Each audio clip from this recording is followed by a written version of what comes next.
के इस मॉर्निंग मन्ना में मैं pastor Francis evangelical church of God Ghaziabad से और ग्लोबल मुक्ति फाउंडेशन के साथ मिलकर आज की सुबह हम आप सबका स्वागत करते हैं। परमेश्वर का धन्यवाद करते हैं कि प्रभु ने बीते दिनों में हमें संभाल के रखा, हमें आशीषित किया और हमें बहुत सारी बातें परमेश्वर ने अपने वचन से सिखाई हैं। इस बात के लिए हम परमेश्वर का धन्यवाद करते हैं।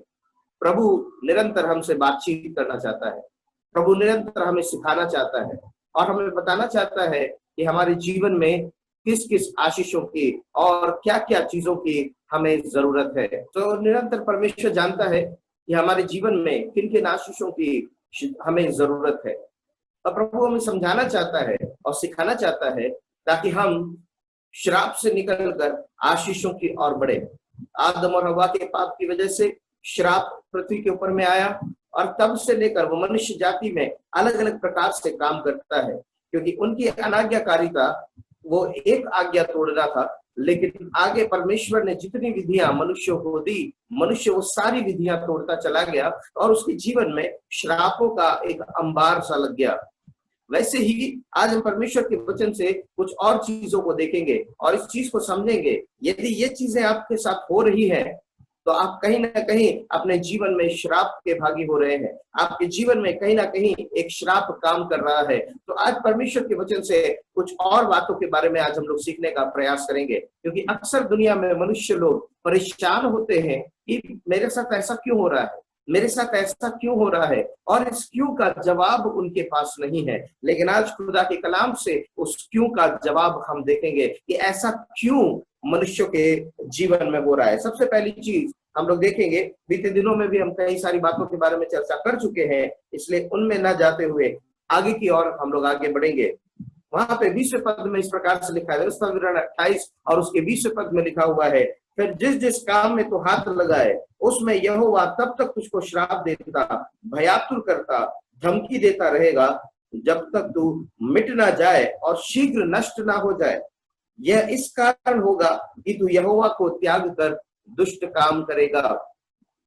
यदि कोई भी एक व्यक्ति है परेशान हो रहा है कि मैं बहुत मेहनत कर रहा हूं, मैं बहुत काम कर रहा हूं, मेरे पास बहुत सारी प्रतिभाएं हैं, लेकिन मेरे काम सफल नहीं हो रहे हैं, मेरा काम अच्छा नहीं हो रहा है, मेरा काम ठीक नहीं हो पा रहा है, तो उसको गौर करने की जरूरत है। उसके जीवन में कहीं ना कहीं एक श्राप काम कर रहा है, क्योंकि वचन में लिखा हुआ है कि परमेश्वर तुझे तब तक भयातुर करता रहेगा, तुझे धमकी देता रहेगा, यानी उसके काम सफल नहीं हो पाएंगे।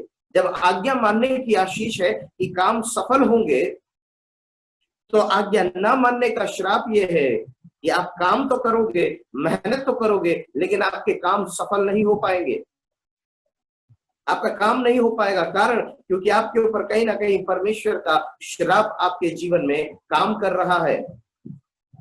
आपके जीवन में वो श्राप काम कर रहा है जो आपको सफल नहीं होने दे रहा है। तो जरूरत है कि आपको प्रभु के पास वापस आकर अपने जीवन को सही करने की। दूसरी बात यदि हम देखें तो लिखा हुआ यहोवा ऐसा करेगा कि मरी तुझ में फैलकर उस समय तक लगी रहेगी जब तक जिस भूमि के अधिकारी होने के लिए तू जा रहा है उस पर से तेरा अंत ना हो जाए। यहोवा तुझको क्षय रोग और ज्वर और दाह और बड़ी जलन और तलवार और जुलस और घेरुई से मारेगा। यदि दूसरी बात, यदि इस प्रकार के नाना प्रकार की बीमारियां आपके जीवन में काम कर रही हैं, यानी आपका जीवन, आपका परिवार हमेशा बीमार से परेशान है, बीमारी से परेशान है, बीमारी आपके घर से दूर नहीं हो रही है, आप अच्छा खा रहे हैं फिर भी घर में बीमारी, अकारण बीमारी, कभी कोई ना कोई बीमार, कभी कोई ना कोई बीमार पड़ रहा है, छोटी मोटी परेशानी, बीमारियां यदि आपके घर में है तो आपको समझना होगा कहीं ना कहीं परमेश्वर का श्राप आपके जीवन में है। क्योंकि जो लोग प्रभु से आशीष पाते हैं वो निरोग जीवन बिताते हैं, वो स्वस्थ जीवन बिताते हैं, परमेश्वर उनको तंदुरुस्ती में रखता है। यदि आपके जीवन में बीमारियों का भंडार लगा हुआ है, बीमारियों का अंबार लगा हुआ है, तो आपको समझना होगा कहीं ना कहीं परमेश्वर का श्राप आपके जीवन में काम कर रहा है, क्योंकि वो आपके जीवन में आपको सफल नहीं होने दे रहा और वो बीमारियां आपको नाश कर जाएंगी, आपके धन को नाश कर जाएंगी। सो जरूरी है कि जाने और पहचाने इस बात को। आगे और देखेंगे तो वहां पे लिखा हुआ है यहोवा तेरे देश में पानी के बदले बालू और धूल बरसाएगा, वह आकाश से तुझ पर यहां तक बरसेगी कि तेरा सत्यानाश हो जाएगा। वर्तमान समय में जब हम देखते हैं ये कोरोना वायरस ने किस प्रकार से लोगों को परेशान कर रखा है, ये कोई पहला वायरस नहीं, इससे पहले भी कई बार वायरस आ चुके हैं। इससे पहले भी मनुष्य के जीवन में, मनुष्य के ऊपर ये महामारियां आ चुकी हैं। ये महामारियां परमेश्वर के क्रोध की निशानी है। ये महामारियां इस बात की निशानी है कि परमेश्वर मनुष्य जाति से प्रसन्न नहीं है। इसलिए वचन में लिखा हुआ है, मरी तुझ पर आएगी।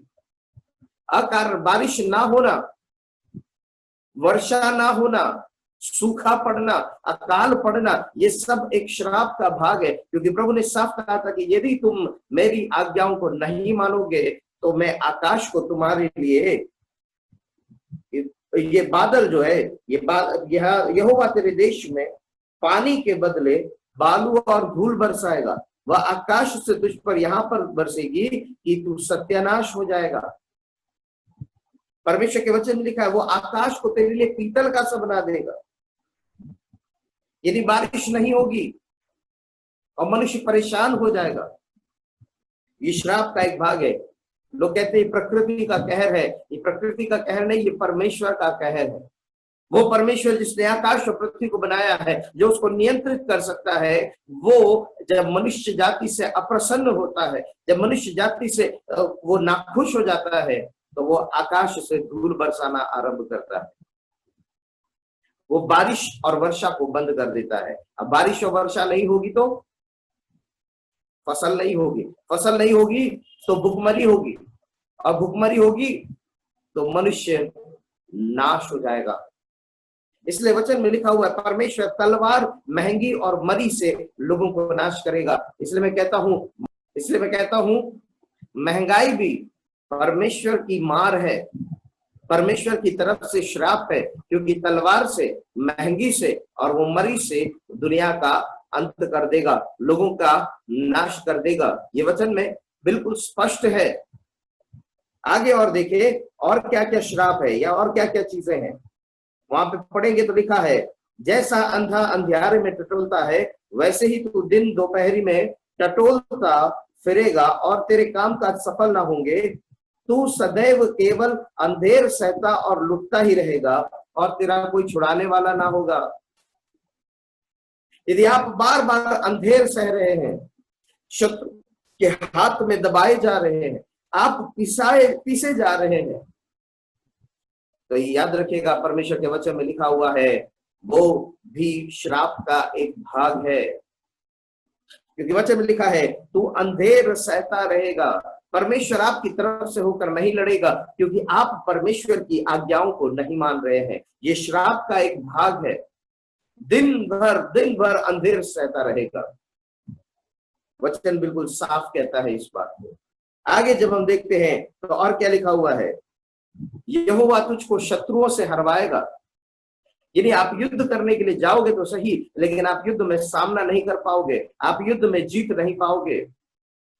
अब पहले के समय में जब देश और जाति का जब युद्ध होता था, लड़ाई होती थी, तो परमेश्वर अपने लोगों के साथ रहकर उनको विजय दिलाता। लेकिन परमेश्वर श्राप का भाग कहता है कि श्राप का भाग ये होगा कि तुम लड़ने तो जाओगे लेकिन तुम सफल नहीं हो पाओगे, तुम हार जाओगे करके परमेश्वर का वचन कहता है। समझने की जरूरत है, जानने की जरूरत है। आगे और देखेंगे तो क्या लिखा हुआ है, तो विवाह की बात तो लगाएगा। 30वें पद को पढ़ेंगे, तू स्त्री से विवाह की बात लगाएगा, परंतु दूसरा पुरुष उसको भ्रष्ट करेगा। घर तू बनाएगा परंतु तू उसमें बसने ना पाएगा। दाख की बारी तू लगाएगा परंतु उसके फल खाने ना पाएगा। ये इस बात को दर्शाता है कि आप जो मेहनत करेंगे, आपको उस मेहनत का प्रतिफल नहीं मिलेगा।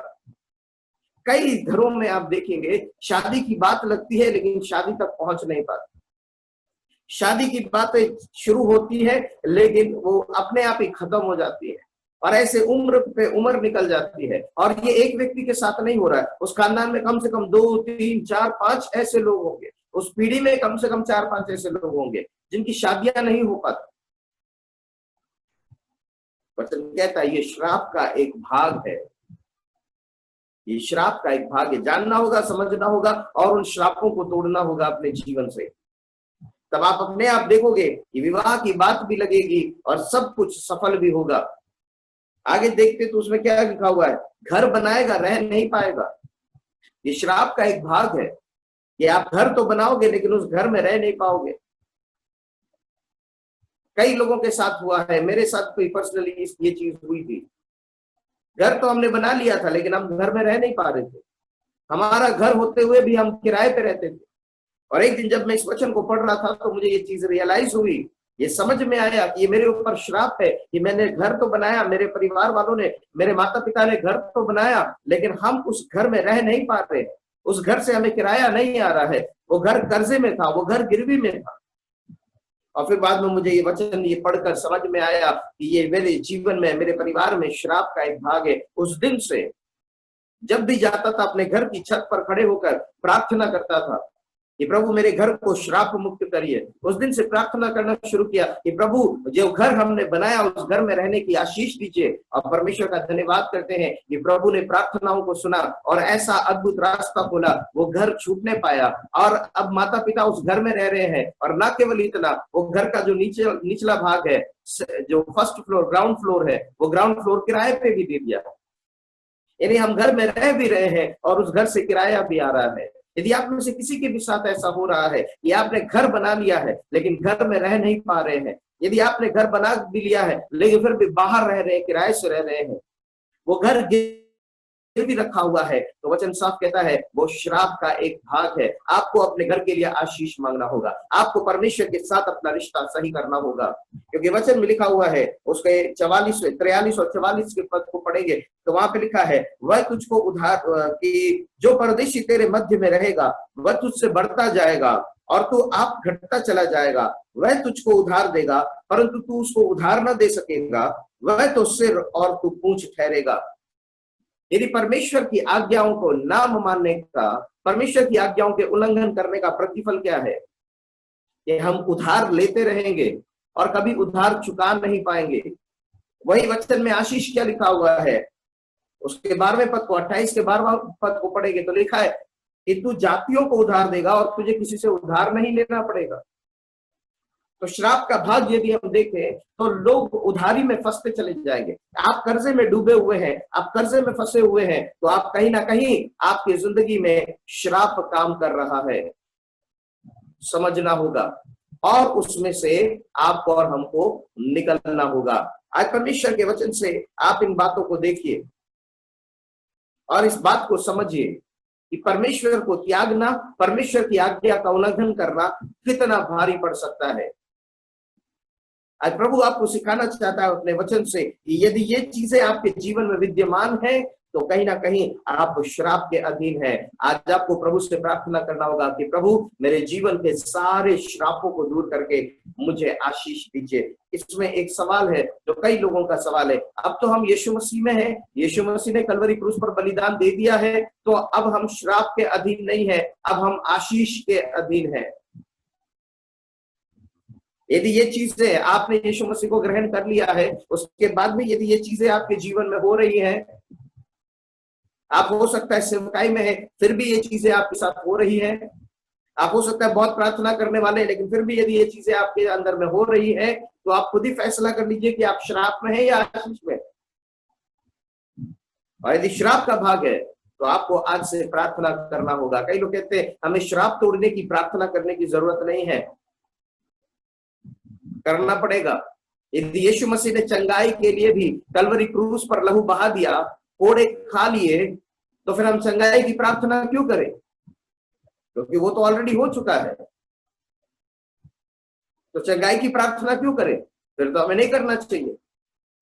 उसी प्रकार से जैसे चंगाई के लिए प्रार्थना होती है उसी प्रकार से श्राप तोड़ने की प्रार्थना भी जरूरी है, अनिवार्य है। यदि आप ये नहीं करते हैं तो आपके जीवन में श्राप विद्यमान रहेंगे और आप फिर परमेश्वर के सामने दुखी होते रहेंगे कि मेरी जिंदगी में ऐसा क्यों हो रहा है।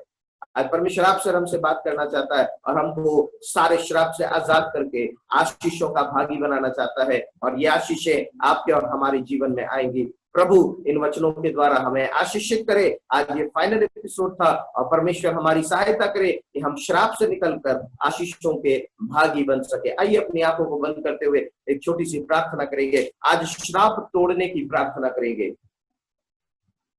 हमारे जीवित अनुग्रहकारी शक्तिमान पिता, आज के दिन के लिए आपको धन्यवाद करते हैं, शुक्रगुजार हैं प्रभु जी कि आपने सुंदर अवसर दिया। आज हम आपसे प्रार्थना करते हैं कि प्रभु हर एक के जीवन से श्रापों को दूर करिए। हम जानते हैं कि हमारे आज्ञा उल्लंघन करना, हमारे बाप दादों का आज्ञा उल्लंघन करना प्रभु हमारे जीवन में नाना प्रकार के श्रापों को लेकर आया है पिता। आज हम प्रार्थना करते हैं हमारे जीवनों से श्राप टूटने पाए, हमारे जीवनों से श्राप टूटने पाए, वैवाहिक जीवन में, पारिवारिक जीवन के श्राप टूटने पाए। ओ प्रभु आर्थिक जीवन के श्राप टूटने पाए। ओ प्रभु जी, ओ प्रभु बारिश और ओ प्रभु इस प्रकार की चीजें जहां पर रुकी हुई है, फलवंतता रुकी हुई है, मेहनत कर रहे सफल नहीं हो पा रहे हैं प्रभु, ये श्राप लोगों के जीवन से दूर कर दीजिए पिता। बहुत सा बीज लेके जा रहे हैं लेकिन थोड़ी ही प्रभु जी फसल काट के आ रहे हैं, ये श्राप दूर कर दीजिए। बहुत पैसा लगाते हैं, थोड़ा ही पैसा वापस लौट कर आता है, इस श्राप को लोगों के जीवन से दूर कर दीजिए। और प्रभु जब ये श्राप तोड़ने की प्रार्थना लोग अपने जीवन में करते हैं और करवाते हैं प्रभु जी, उसका लाखों करोड़ों गुना प्रतिफल, आशीष वो अपने जीवन में देखने वाले हो सके। प्रभु जी आपने ऐसा किया है, धन्यवाद करते हैं। विनती प्रभु यीशु मसीह के नाम से मांगते हैं, आमीन आमीन आमीन। आशा करते हैं कि परमेश्वर ने इस वचन के द्वारा आपसे बातचीत किया है। यदि आप प्रार्थना करवाना चाहते हैं तो आप जरूर से दिए गए नंबरों पर आप संपर्क करें और प्रार्थना करवाएं। श्राप तोड़ने की विशेष प्रार्थनाएं आपके लिए करेंगे और परमेश्वर की आशीष को हम अपने जीवन में प्राप्त करेंगे। प्रभु हम सबको बहुत ताकत के साथ आशीषित। आप हमारे चैनल को लाइक करें, शेयर करें, सब्सक्राइब करें और अपनी गवाहियों को हमारे साथ जरूर से साझा करें। प्रभु हम सबको बहुत ताकत के साथ आशीषित।